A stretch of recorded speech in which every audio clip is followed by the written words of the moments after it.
I'm going to say it only once, not three times. Welcome to Sovereignty and day five, our final day here together. Well, you never know, maybe more. And I am very, very excited. I know I say that every day, but I am very excited because today we're going to do something phenomenal. Come on, do it with me. Together. Do, do, do, do, do. You know you wanna. And we're going to put all of this together into a much, much bigger, bigger context. So, oh, no sound? Have you got sound? Oh, that was probably my video.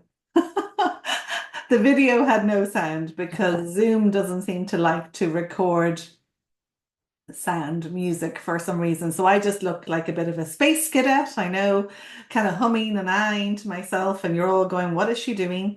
But I'm getting myself in the zone. I'm getting myself in the zone for you guys. And music does it for me. I don't know if it does it for you, but it definitely does it for me.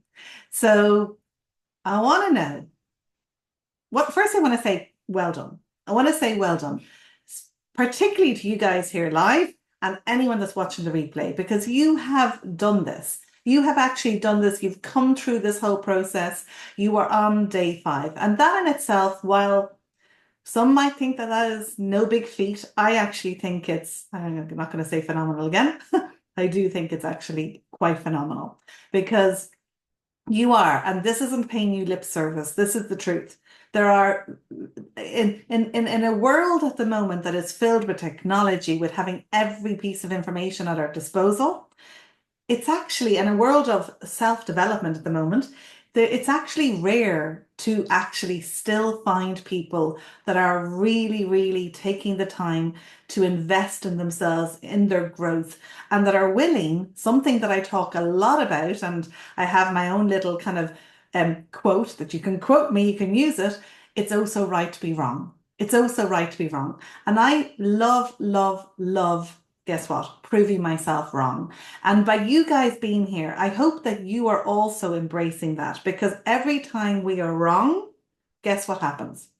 Who wants to know what happens? Put it in the comments and tell me what happens when we're wrong. What happens when we prove ourselves wrong? Now, I'm talking specifically about something that we that wasn't good for us, a good thought, a benefit that was not a good thought, that was something that was unbeneficial for us. What happens when we prove ourselves wrong? Yes, Yvonne is in the house. We learn and we change direction. We grow. We grow. Yeah, we develop. We grow stronger, we mature, we learn. So we want to be continuously proving ourselves wrong. The worst place to be is when we think we're right about everything, isn't it? Isn't it? Or you meet someone that always thinks they're right and that blinkered perspective, and there's no talking to them, and it's like, what's the point? And we are like that. We are so filled with biases because unfortunately, our brain wants to keep us in the familiar. So it's looking for everything that's similar. So it is a little bit of a process to retrain ourselves to actually look to be wrong. Because it's very comfortable, I mean, especially here in Ireland. You know what the favorite four words are in the Irish vocabulary? Do you know what they are? They're this. I told you so. I told you so. Or we could even do three. I knew it. Right? And we love to prove ourselves right, don't we? We love to complain and give out and say, I knew today was going to be another terrible day with the weather. She can't rely on Irish weather. Today's like winter. you know, and then, I knew that my boss was going to do that. I knew he was going to behave like that. I knew today was going to be another day that I'd have no clients. And I knew today was going to be another day that my partner was going to be so rude to me and cold and distant. And I knew this was going to happen today. Don't we love to do that and prove ourselves right?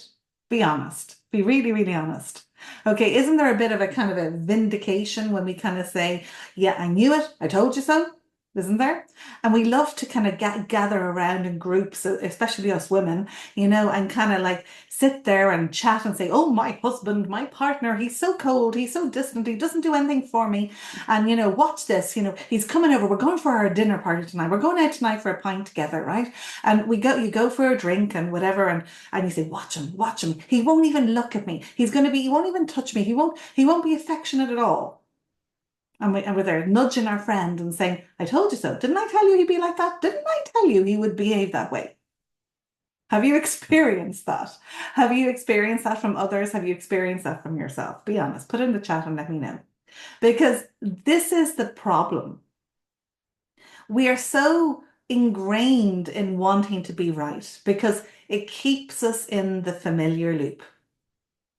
And if we continue to stay in the familiar loop, nothing's going to change. If we continue to want to be right and validate ourselves about all things that are keeping us stuck, nothing's going to change. Right? Doesn't that make sense?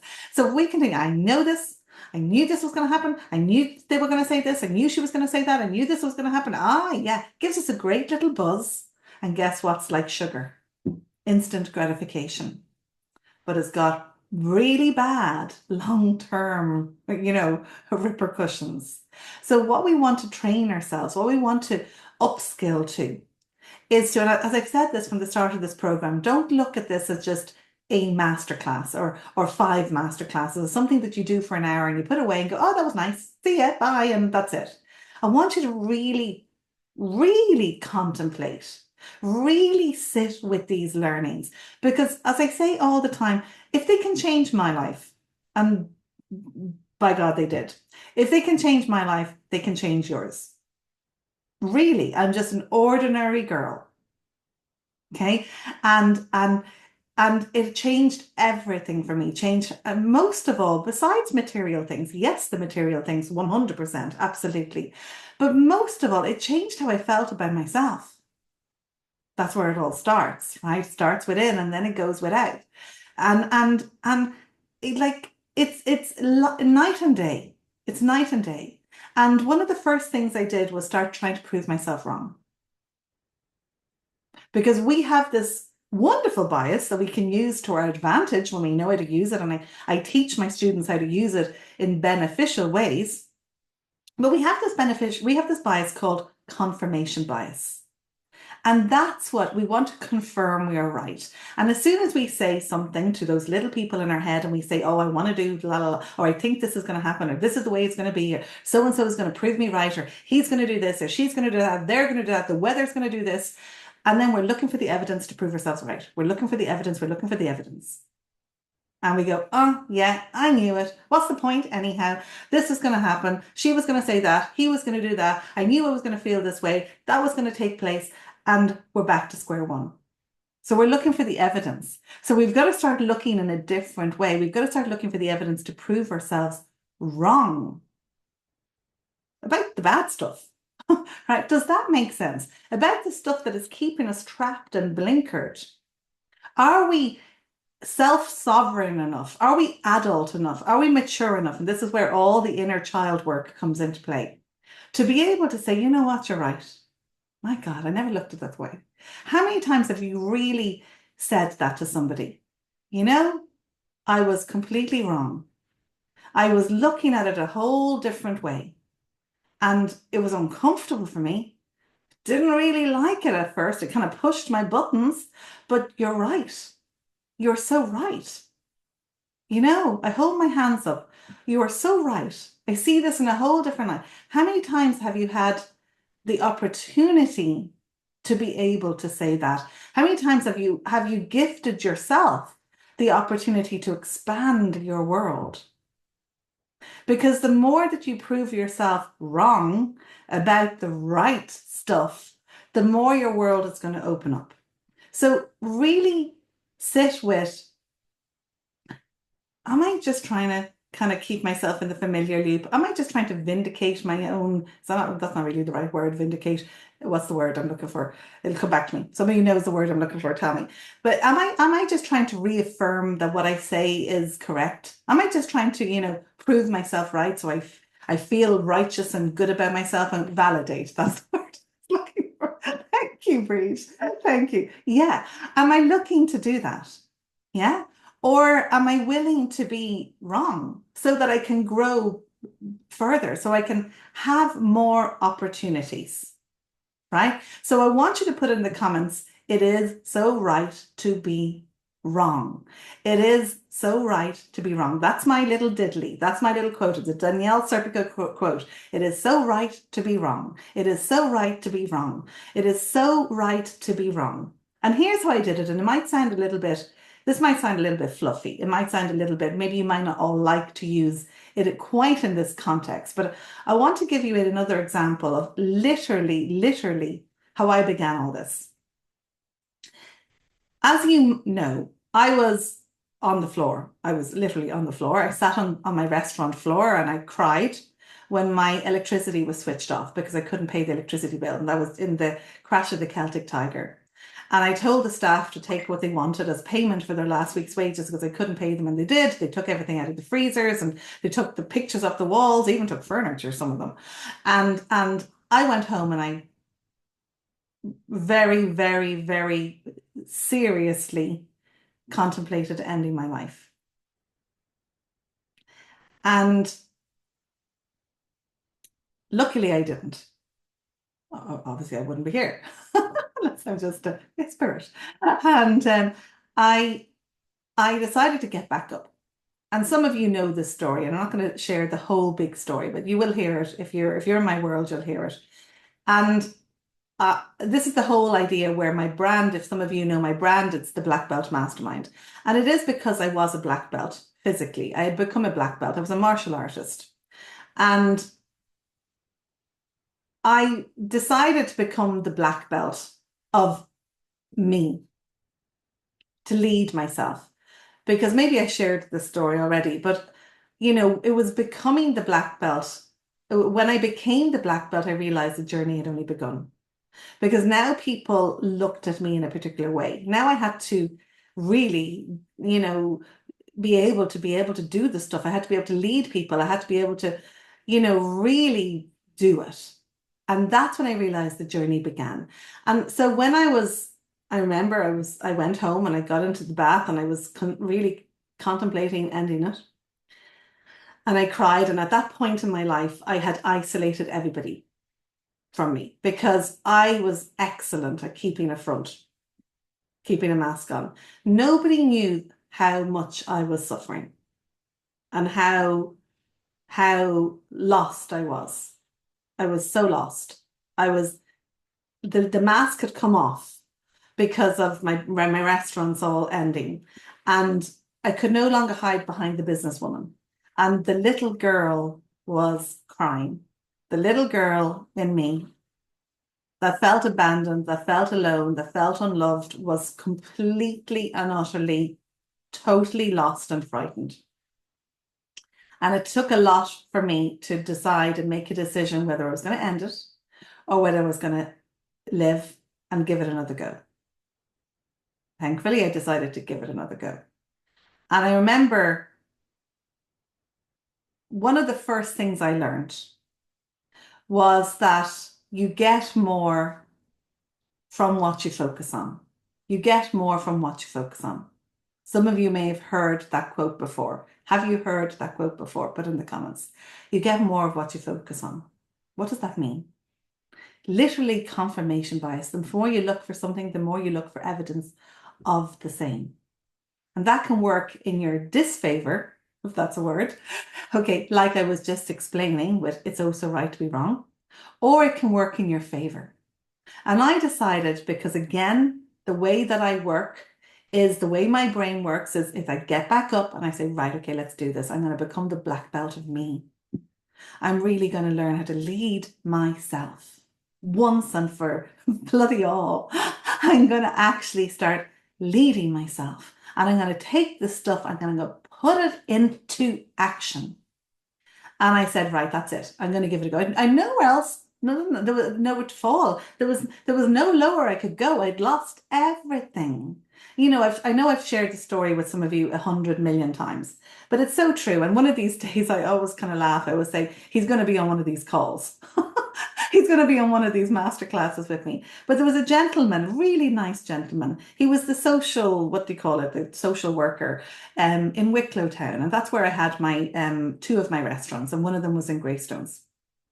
If anybody knows the Happy Pear in Greystones, my restaurant was there before. It was called the Pizza Mill. And then I had two restaurants in Wicklow Town. One was called Serpico's, which is my second name, and the other one was called the Bakery, and was a fine dining restaurant.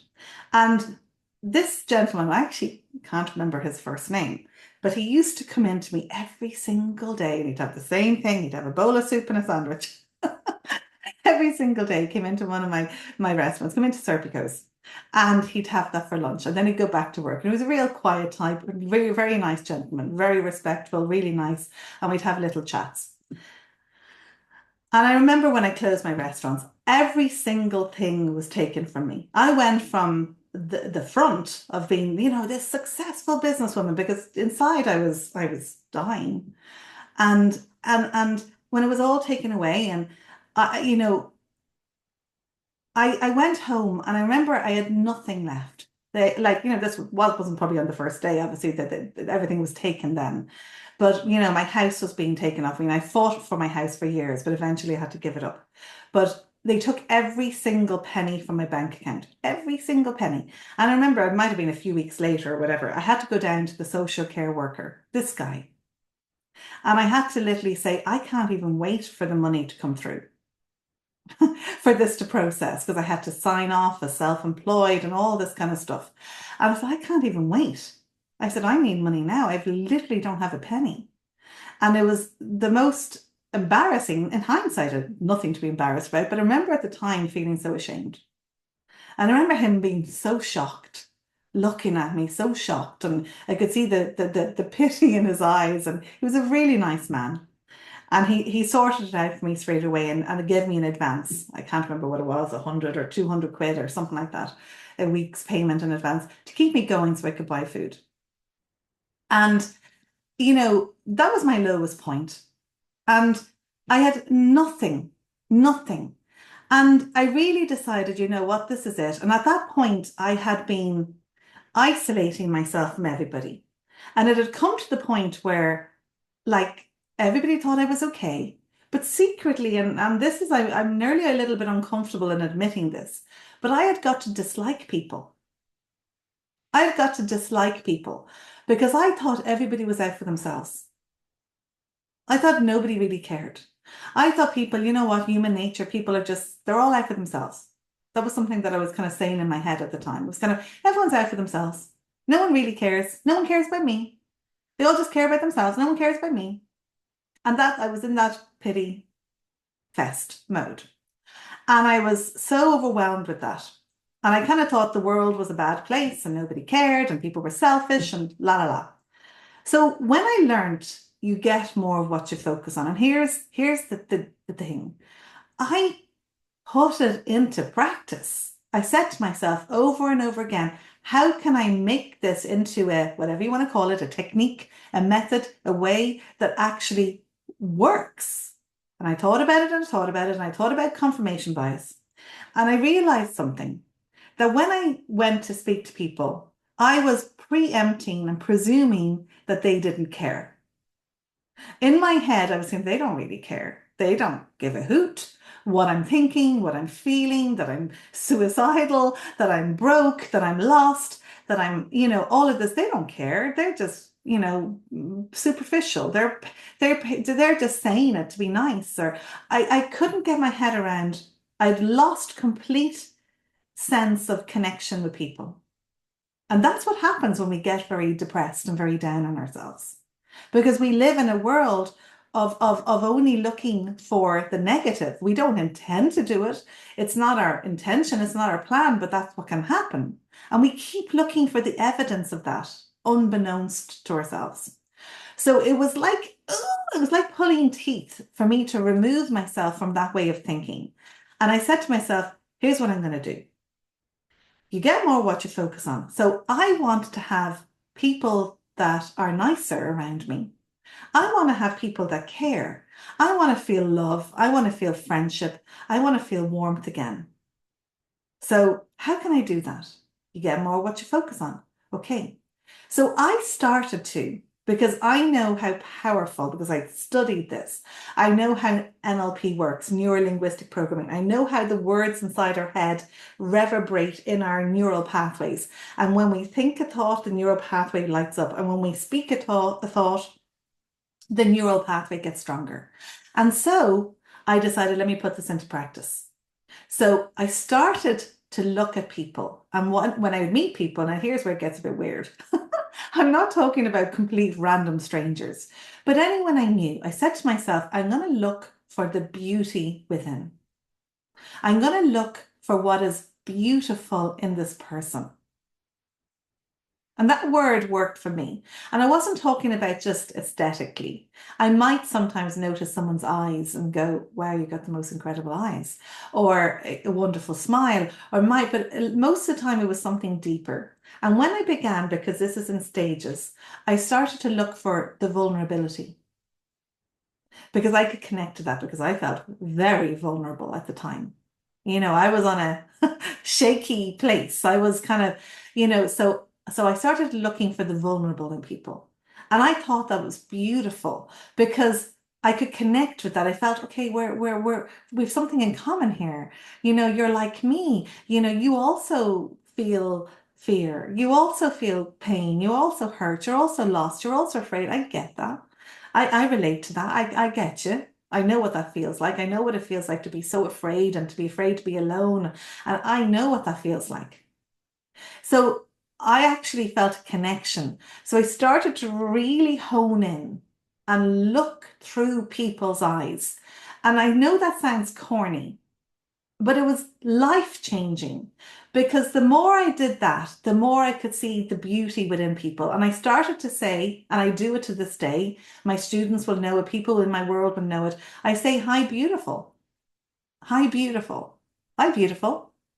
When I get on a call with them. And it's not like a vernacular, like, hey, love, like a Dublin kind of thing. It was something that I trained myself to do. I did it because I was looking for the beauty in a person, metaphorically speaking, the inside. I was looking for what was good in that person. And then I started to see the vulnerability. I started to see the kindness. I started to see the strength. I started to see the hardships that other people had gone through and how resilient they were and the courage and the intelligence and the actual beauty and the real true kindness. And all of this started, the more I seen it, I've got goosebumps thinking about it. The more I seen it, the more my world started to open up. And suddenly I started to attract people because I was giving off a whole different energy again of like, I see you shaking that ass. Sorry, don't know where that came from. That just came out of nowhere. But I started to be able to see the inside of people and I could see inside what was going on. And I found that beautiful. And I started to attract people and I started to attract more friends and I started to attract, more love. And suddenly the world seemed a better place. People seemed kinder. People seemed nicer. And I didn't have that edge anymore of kind of like, you're out for yourself. You don't care. You're so selfish. You don't care about me. I didn't have that chip on my shoulder. I didn't have that begrudgement. I didn't have that anymore. That left because I started to focus on more what you get more what you focus on. Does that make sense? Tell me that makes sense.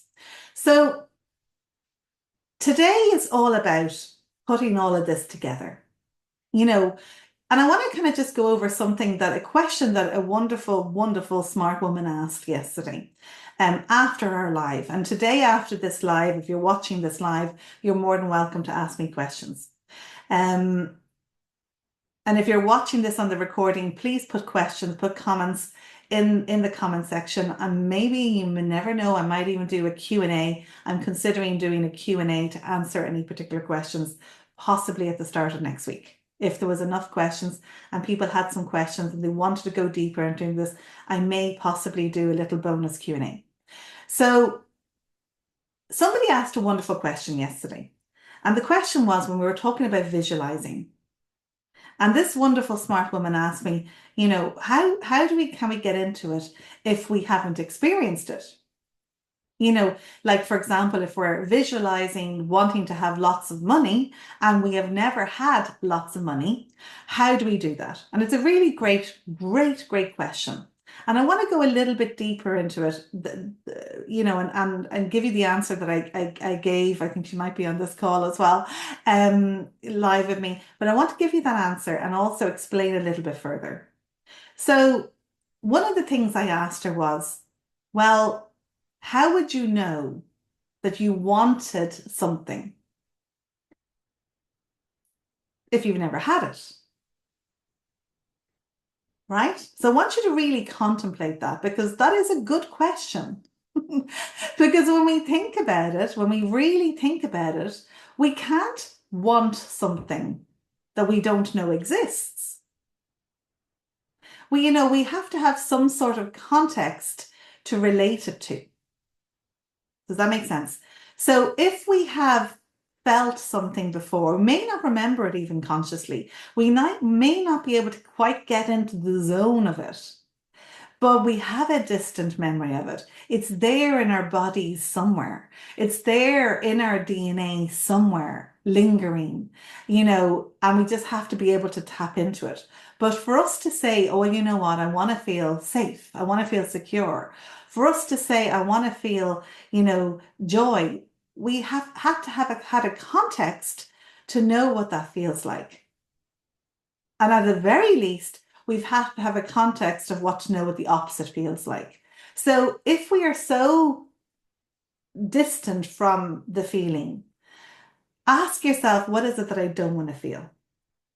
And when you say, okay, let's say it's, I don't want to feel anxious or I don't want to feel stressed any longer, then ask yourself, well, what would it feel like to not feel stressed anymore? Well, it would feel a relief. So what does a relief feel like? Well, it feels like breathing out. So why don't we start with that? Let's start with just letting go a little bit. Let's start with breathing out. Let's start with releasing a little bit. So what I'm saying here is the bigger picture of this is, and this is an important message. Most of the time we aim for 100% straight away. We're aiming to, I want to feel joy. I can't feel joy, so I give up. But like, what if you just said, well, I want to feel a little bit more joy than what I'm feeling right now? Or I just want to feel happy. Okay.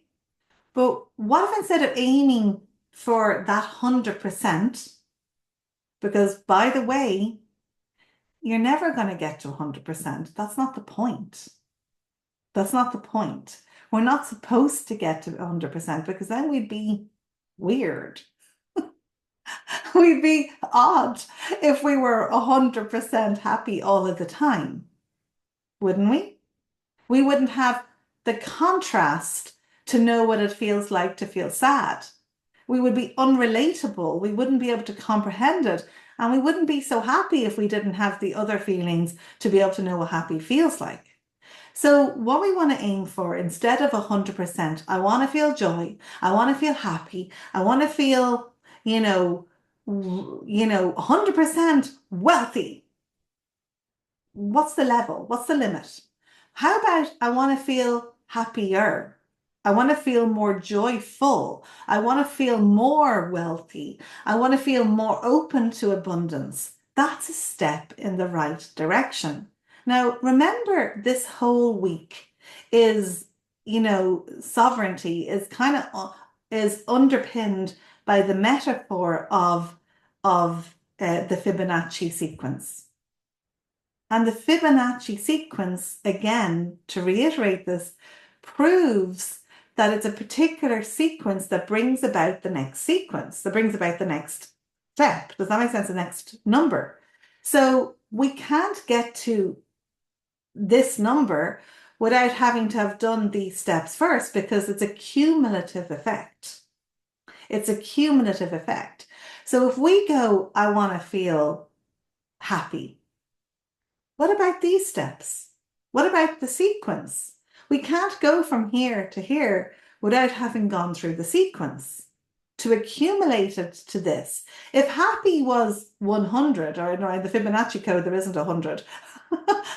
But, if whatever number, 111, I don't know what number it is, but let's say 111 is a good number. Let's say we want to get 111. We have to do the sequence in the Fibonacci code. You're all looking up the Fibonacci numbers now, aren't you, to tell me? Does that make sense? So I can only get up to about, what, 8? Is it 8? 8 and 5 is 13. 13 and 8 is 21. 21 and 13 is 34. Oh, I don't know. I have to keep going from there. Yeah. So does that make sense? So we can't get to here without having done here. So when we're talking about visualizing or feelingizing, as I call it, and presumably you've watched the other days, I'm talking about the sequence. So you've got to go through the steps to get to this. Now, the other thing about this, I want to say, maybe this isn't all it's made out to be. It's like me getting my black belt. 1 in 100,000 people gets a black belt. You know that? Most people give up. I got my black belt. I was determined. But it was when I got my black belt that I realized the journey's only beginning. So this is the other context that I wanted to talk to you about. When I started off this program on day 1, I asked you guys to do a task. And the first thing I said was, even before we started, I said, what does sovereignty mean to you? And most of you put things like, a lot of you put things down like, it means having complete autonomy. It means feeling 100% happy. It means feeling in complete, fully in control of myself. But there's no 100%. If we're aiming for 100%, we're going to be disappointed. It's like that perfection. It's impossible. So in neurolinguistic programming and NLP, we learn this a lot. We talk about these big, huge generalizations and distortions and deletions. We don't want to have or aim for anything that's 100% because it's impossible, it's inconceivable, and it's not healthy. I always say this, we are human beings, right? And for me to exist, for me to be here in 3-dimensional form, I've got a front and I've got a back. And so have you, right? You could not exist with just a front without a back, could you? Because if you just had a front, you'd be a 2-dimensional cutout, cardboard cutout, where you probably still have a back. Because everything materially has a front, has a back, has an up, has a down. Everything that exists has both sides. Everything that exists has both sides. There is always the opposite. There is always the opposite to everything. There has to be. There has to be the opposite to everything. It cannot exist. For this sequence to exist, we've got to have all the parts. So instead of aiming for when you're speaking to yourself, I want to feel happy. Change that sentence, because it's inconceivable for the little people in your brain to understand where you want to go. Change it to, I want to feel happier. Instead of saying I want to feel joy all the time, say I want to enjoy more moments of joy. I want to embrace more and more moments in my day that are joyful. Does that make sense? Say something that is credible and actionable and doable for you, rather than something that is impossible and not beneficial for you. I mean, if I could wave a magic wand and make you 100% happy right now, you probably would have a miserable life, because people wouldn't be able to relate to you. You wouldn't be able to communicate with them. You wouldn't be able to comprehend anything, because you wouldn't know suffering. You wouldn't know pain. You wouldn't know hardship. You've got to have the opposite to feel the high of the other side. Does that make sense? So no emotion is bad, even the ones that are unpleasant. And this is something that I talk a lot about within my mentorships and my programs. All of our emotions have a purpose. All of them. None of them should be discarded or said, I never want to feel that again. because they've taught you something and they've taught you contrast. And then you will know when you feel the contrast, when you feel the opposite feeling, you'll know it was thanks to that feeling. Does that make sense? So today is a kind of a deeper conversation. A lot of people talk about their purpose.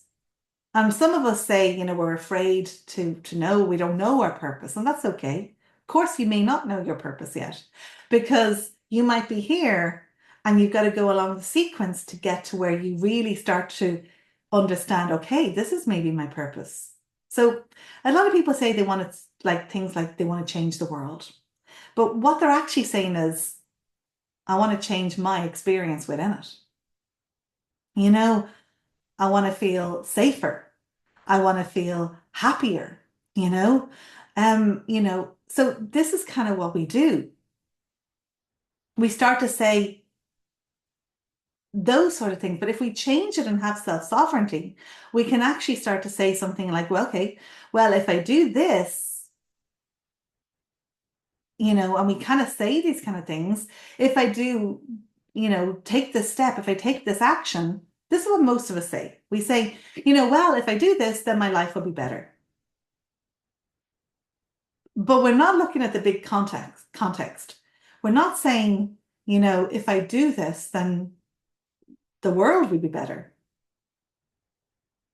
How does this impact the planet? So you see, if it's not big enough, it starts to feel tiring. People say they don't have the motivation, they don't have the drive, they give up so easy. But that's when we're not thinking big. That's when we're thinking just about us, you know? So it starts to feel tiring. We start to feel guilty because it's self-serving rather than, you know, transpersonal. It's I will have, X, I will have this thing and then I will do that and then I will have the house, the home, the business, the money to travel, to have a big fancy car, to wear nice clothes, to do X, Y, or Z. But if that's the extent of all we want, that's going to start to fizzle out. The energy will fizzle out. So it's got to be bigger than you. It's got to be bigger than you. It's got to be a ripple that goes much, much further than just your life. Does that make sense? Put in the comments and tell me, does that make sense? So it's got to be more than, clearing out your debt, wanting to have financial freedom, wanting to have a six-figure year or a five-figure. It's going to be more than that. It's got to be, instead of just for me, it's got to be for us. It's got to be for us. So when I started to look around and see the people that I wanted in my life, and I started attracting, people, I've really seen the beauty in them. I started to change from, instead of this being about me, I want this to be about us as a whole. I want to be connected like this. So it's got to be more than just, for me. It's got to be for us. So just for fun,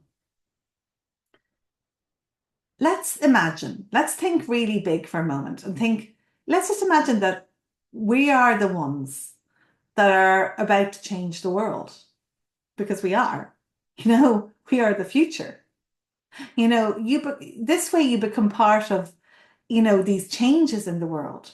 Does this conversation make sense? Put it in the chat. Everyone's very quiet. Put in the chat and let me know, does this make sense? So when we start to change the world, we change it together. We change it for the right reasons. We're on the same side. It's not me against you, or you against I, or you against the world. We're on the same page. And when you do that, when you move into this bigger thinking and you really take leadership on board, you move into a different sort of energy, completely different sort of energy.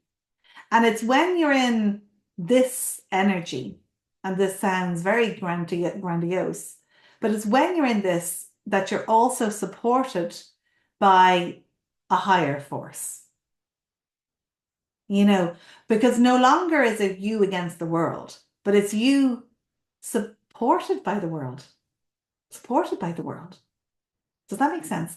Every force of nature comes in now because it's going, this isn't just for her, this is for everyone in the world.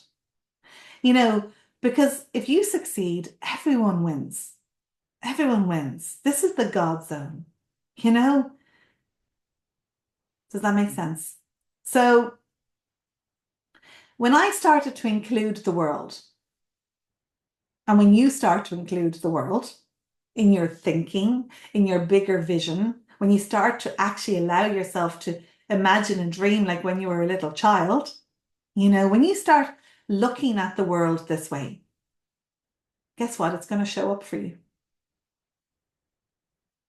It's going to show up for you, you know? So we've got to start stretching this life of ours and our story. So what if we looked at it like this? I shared I was going to tell you a story today. So what if we share a story like this? Once upon a time, and you know, that this could be written, that this would be your story. Your story would be written one day. And it's only obviously looking back that we can join those dots, remember? And you've got to start believing that you're part of something much, much bigger. You got to start thinking, how does your dream, how does your vision, how does what you want support a bigger picture as a whole? You've got to start thinking, how does this vision of mine support the world?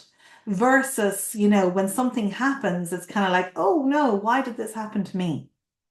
It's got to be all part of, well, this is part of my vision. This is part of my story. All these things are showing up. You know, these twists, these turns, these boulders in the way, these are all part of my story. This is how you write an exciting story. I'm a writer, by the way. You know, some of you know I'm an author. I have 2 books. And I do a lot of writing. And I have a book, a self-development book, the Blackbelt Mastermind. And I also have a fantasy novel called Terra Nova. And I'm writing a script at the moment. I'm big into writing scripts for films. And when you write a script, there's ups and there's downs and there's ups and there's downs in a particular sequence. And what if you looked at your life that way? This is all part of the script. This is all part of the plot. There's got to be twists. There's got to be a plot twist, right? There's got to be those crescendo moments, the climax when you think, oh no, the hero isn't going to make it. And then you do. Okay. So these are the life-changing tasks that happen. You've got to start looking at your life differently than ever before. And I'm going to show you how. So once upon a time, I want to share a little story with you. Once upon a time, there was a woman who had just been burnt really badly in a fire. And the gas cooker, as she was going to heat up the milk for her little 1-year-old daughter, exploded in a London flat. And the windows blew out and she got locked in the room and she was burning. Her dressing gown was burning, her hair all burnt off, her hands, the skin ripped off them. They found her nails in the door afterwards where she tried to get out. And her face was all burnt. And this woman was beautiful. She had blue eyes, pale complexion, and long black hair down to her hips. And she was my mother. And my mother went from being the most beautiful woman to being scarred for life. And my sister, luckily, was fine. She was in the next room and she wasn't harmed. And my mother went to hospital and she was 21, I think, or 21 at the time. And she thought her life was over. and she didn't want anyone to see her. And because of this, my father wanted to show her how much he still loved her. And she cried and she wailed and she went through all the skin grafts and they put her back together a little bit and she still has scars that somewhat tell the tale. And when she came out of hospital, she was in not a great way. But because of this, my father really wanted to show her how much he was in love with her. And she thought she was the ugliest woman on the planet. And my father wanted to show her how beautiful she still was. And they made love. And I was born.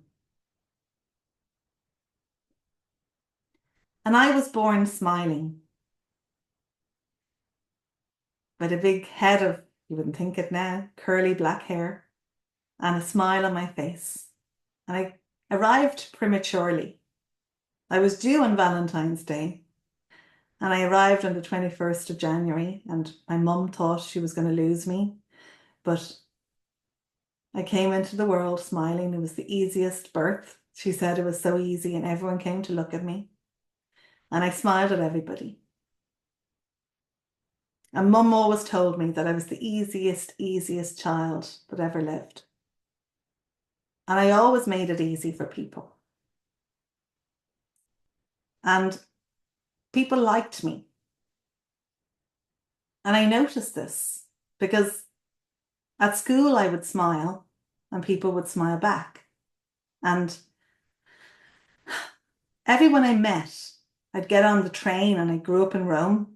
Then we moved from London to Rome, and I would sing on the trains and everybody would smile and I would smile back. And everywhere I went, I smiled. And when I went to school after school, because my mother and my father had their eccentric ways and broke up about 3 million times, and I flew in a plane in the middle of the night, leaving all my belongings behind more times than I can remember. But everywhere I went, every new school, every new class, I smiled, and people smiled back. And then even when I was bullied, I smiled, and people would bully me more, and I just smiled.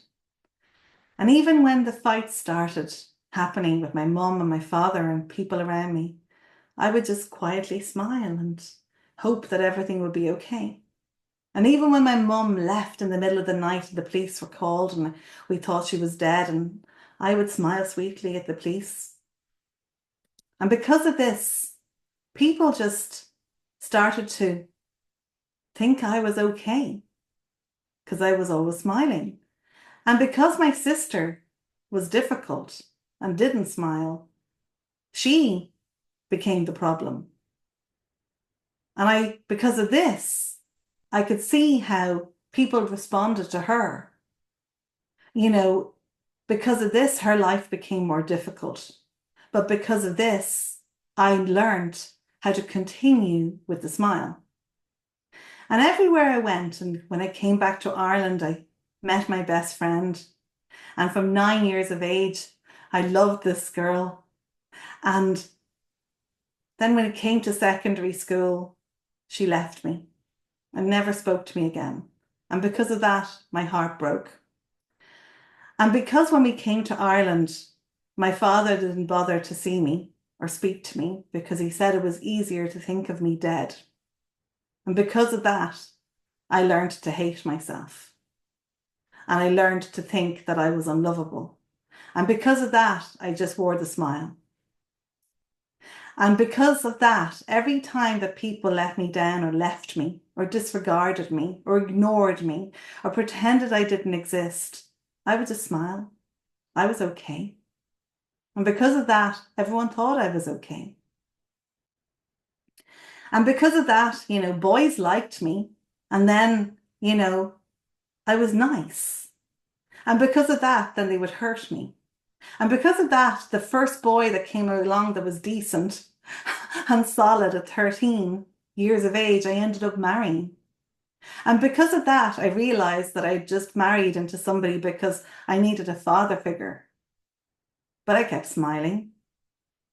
And because of that, eventually we broke up because I realized that I wasn't in love with him and it was all the wrong reasons. And because of that, I found myself alone again. And because of that, I carried on in the businesses, struggling with 3 restaurants and a gift shop with 120 staff, keeping the mask on, pretending everything was okay and never asking for help. And because of that, eventually came the day where I had to close the doors and everybody thought I was okay and I went home and nearly took my life. And because of that,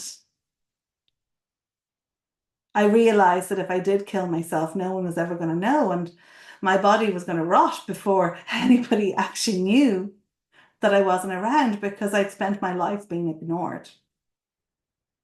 And because of that, I knew that I'd been walked over, I'd been ignored, I'd been discarded because of my smile, of the mask. And because of that, the mask came off. And I started to realize that that was the best day ever because I was free of wearing a mask. And because of that, I started to realize that I no longer had to be the people pleaser, the peacemaker, wanting the approval of others. Because of that, I realized that there could be another way. And because of that, the universe sent me the first book, as you guys know, The Power of Now. And I read that book and I realized that I could be in the moment and not think about the past and not think about the future and I could be okay. And because of that, the universe then sent me, Man's Search for Meaning. And I realized that I could choose and I had a choice in where I wanted to direct my thoughts. And because of that, and what I started to do with that, the universe then sent me Paul McKenna and Richard Bandler and neurolinguistic programming, the subconscious mind. And I started to study this and realize, oh my God, I'm not my brain. I'm actually the ruler of it. I'm not the other way around. And because of that, I started to learn. And because of that, I decided, you know what, I'm going to be the black belt in here first. And because of that, I started to lead myself first. And because of that, other people started to take notice and started to follow. And because of that, I read Napoleon Hill, Think and Grow Rich, and I set up a mastermind. And because of that, I started leading the mastermind. And because of that, I set up the Bridget Jones Club. And we all went around with big knickers and had the time of our lives. And because of that, people started to listen. And because of that, I offered my services for free because I didn't even intend to be a coach. And people started coming in and all the Bridget Jones, I had 100 of them, all started to get coached by me. And because of that, I realized, oh my God, maybe this could be a business. And because of that, I started saying, maybe I could charge for it. And so because of that, I said, okay, I'm going to charge for it. And I got my first client. And because of that, I felt elated. And because of that, I went to her house, I remember in South Dublin, her apartment.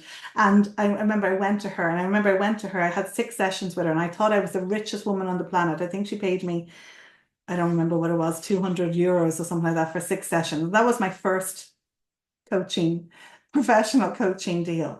And because of that, I went out of that session with her every single day, singing, dancing on air. And I remember because of that, she sent me an email about 1 year later and her life was transformed. She was actually, you couldn't write this stuff. You couldn't be like something out of a movie. She'd actually moved, I think it was to Paris, somewhere in France. She'd met a new man, started a new business. Her life was completely changed because of those 6 sessions. And because of that, I started to believe in myself again. And I started to believe in other people. And because of that, I realized, oh my God, there's something so much bigger here than this. And because of that, I couldn't stop talking about this stuff. And because of that, I studied this stuff more and more and more. And I became a trainer. And because of that, it started to have an effect. And then I decided, you know what, maybe I can start teaching other people all this stuff really big time. And because of that, then COVID arrived. And I had to completely plot twist. And I started to think to myself, oh my God, is this possible? Can I do this? How do I do this? I can't do this stuff online. And because of that, I pushed myself, I learned, I grew, and I did it. I remember because of that, I had my first 50,000 week. And I went, is this possible? Because of that, I lost it. Didn't lose it. I gave it away. I gave it to charities. I gave it to people. I bought my partner a motorbike. I did crazy things so they didn't know how to hold it yet. And because of that, I had to start learning again and coming back up in the plot. I sort of have to understand, okay, there's more work to be done here. inside of me. And because of that, I grew, and I grew the ability to be able to hold, not just give, but also to hold. Because of that, I learned the art of the feminine and masculine energy. I learned the art of receiving as much as giving. And because of that, I started to work more harmoniously and get into a better flow. And because of that, I grew the Blackbelt Mastermind Academy. And because of that, some of my students are here and I want to cry because because of that, it started to have an effect. And because of that, I can start watching you. And I can start watching them. Because of that, I am here today giving you this program all this week with goosebumps. I don't know if you can actually see them. And I see the changes happening within you already.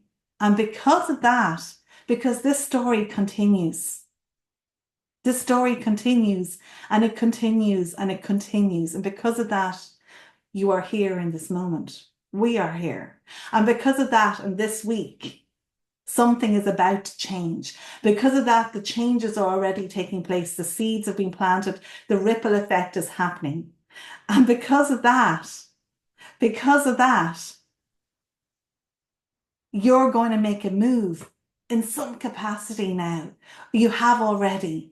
You've started to step. You started to change. You started to move 1 degree of course. And because of that, we're all going to move together. And because of that, next week, things are going to be different. You're going to think different. You're going to feel different. You're going to have expanded your mind. And because of that, there's going to be the ripple effect. You're going to look at things. And because of that, because it's a sequence building upon itself and upon itself in 1 week's time, in 1 month's time, because of that, what are you going to be doing? Because of that, you're going to be sitting different.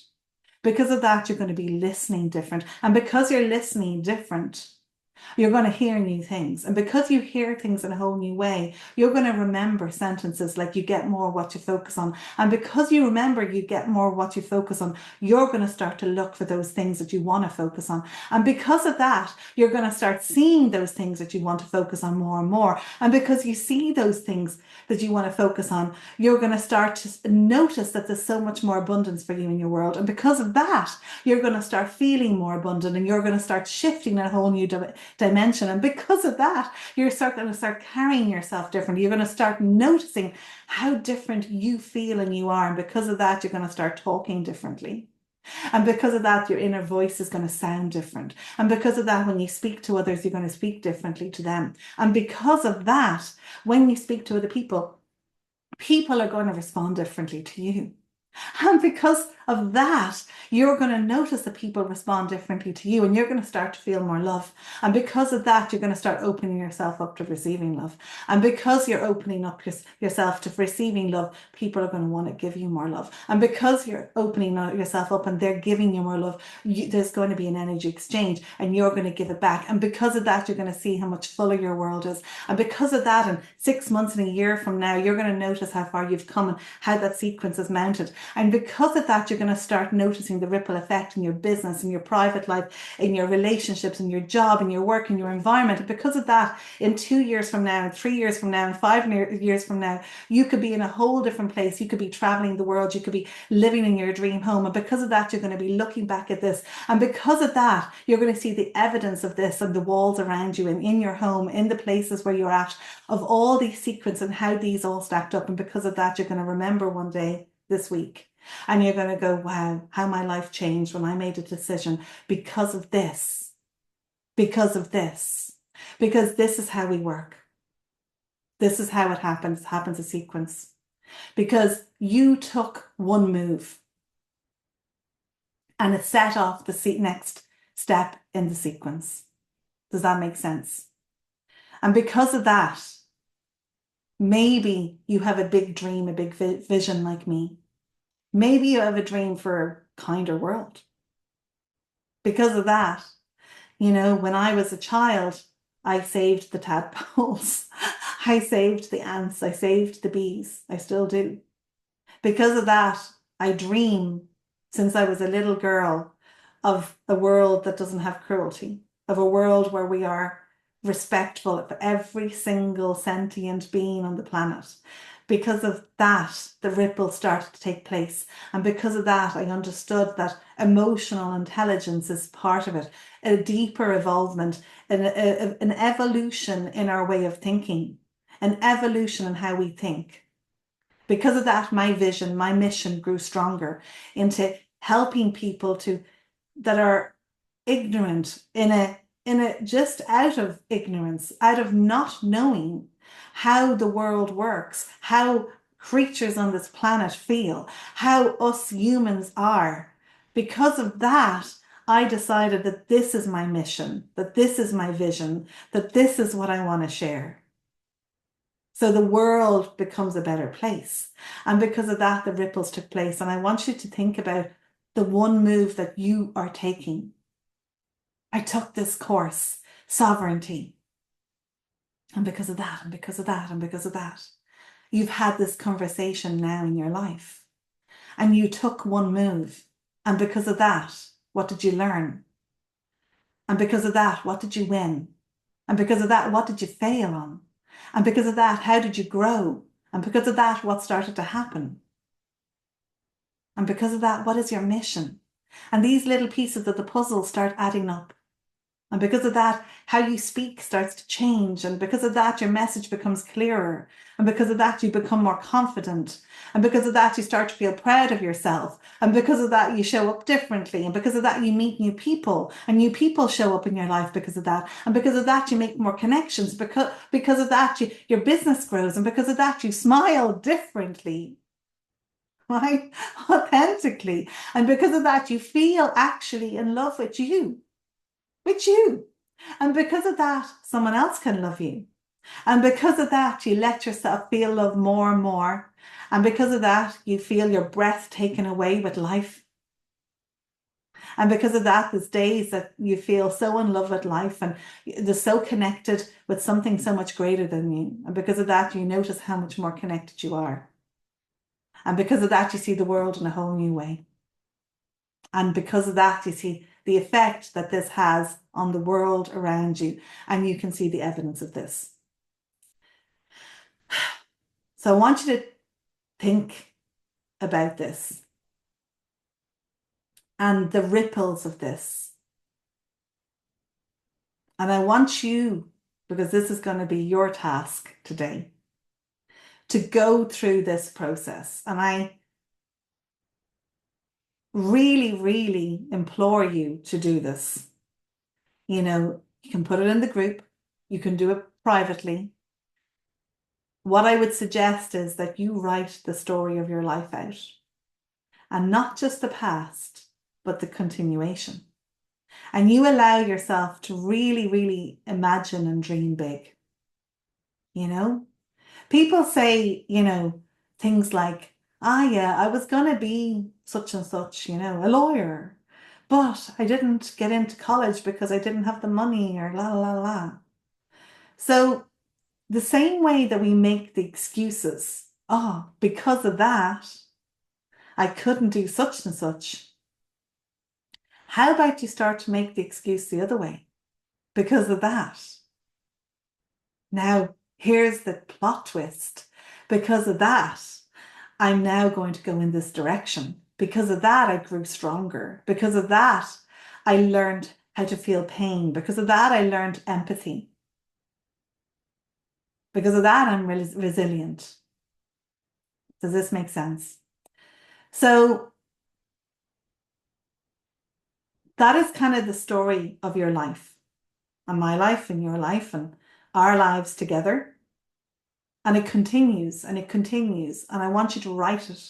I want you to write it a little bit like the way I said to write to the genie in the lamp. I want you to write it with such conviction that this is your story. And one day this story is going to be written about you. Because of this, because of that, this happened.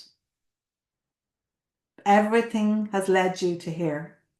And everything going on is going to lead you to there. And that's the continuation. The story doesn't end here today. So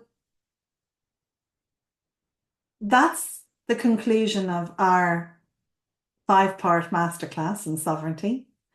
obviously, there is the continuation of this journey. There are many different ways that you can continue this journey with me if you want to. And I invite you on a call, as you know, with me. I may do go on the call, grab the Calendly link and go on the call with me, and let's have a conversation and see where this brings us. Because if you're here, there's a reason that you're here. There's no coincidences in this universe. There's a reason why you are here. And I will guide you with all of my power, my skills, my knowledge, conscious and subconscious, to bring you into a better, higher, more fulfilling place. Physically, materialistically, financially, and obviously energetically and spiritually. And I am excited for those of you who are continuing with me. If it's not the right time for you right now, I totally understand. Come on a call with me anyway. Let's have a conversation. Okay.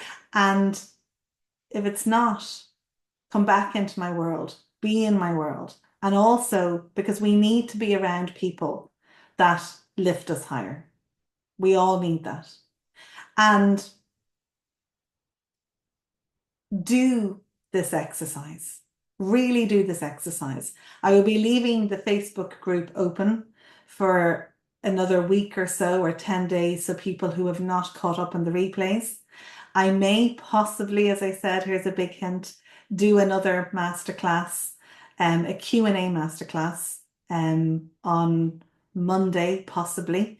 If there was enough questions, I'm going to put up a post in the group and see, or if obviously you can send them to me privately as well. Do a discovery call with me, game plan call, and I will help you to see where there are possible blocks and where possibly is a step for you to move along the sequence. And if, excuse me, very emotional. If you want to work with me, I am excited to bring you into my world. There's in many different ways, depending on what's right for you. And if you don't, I'm looking forward to seeing you hopefully on Monday and hopefully at some point further in my world. If you feel like saying yes to the opportunity to work with me, enjoy the feeling of say yes. Enjoy the feeling. Come with your power. Come with your leadership. Come going all in, fired up. Come with this energy, you know? Come with the energy of I'm growing. I'm growing. Someone said to me, there recently, oh, I don't know if I want, that they say to me something, I don't want to have the money hanging over me. If you look at it like that, it's not the right time for you, maybe. You've got to look at it as in, wow, this is an opportunity. I'm growing, I'm investing in myself. That's what it is. It truly, truly is. When you come from your leading yourself, now we're going to have a conversation. Now we're going to have something. We're going to have something that is going to spark, and the universe knows, okay, he's going on in. She's going on in. Let's do this. Does that make sense? If you feel the pull, say yes. Learn how to lead yourself first. When you learn how to lead yourself first, then you can lead others, and then others will follow. Leadership is twofold. It evolves. It's two parts. You first, then those around you. We've always got to go first. The others follow. So that is the end of today. I hope and trust that you've enjoyed the program and that you will continue to contemplate on these learnings. These are learnings and experiences and thoughts and things that have occurred in my life over the last 15 years of huge, huge growth of self-development. And I really, really have given you as much possible gold that I can possibly give you in these masterclasses together. So if you feel called, join me on a call. And obviously, if you want to, please give me a testimonial on the Blackbelt Mastermind page. Follow me on the Black Belt Mastermind page and share. And I look forward to seeing you soon in my world. I love you and have a wonderful day. Bye for now.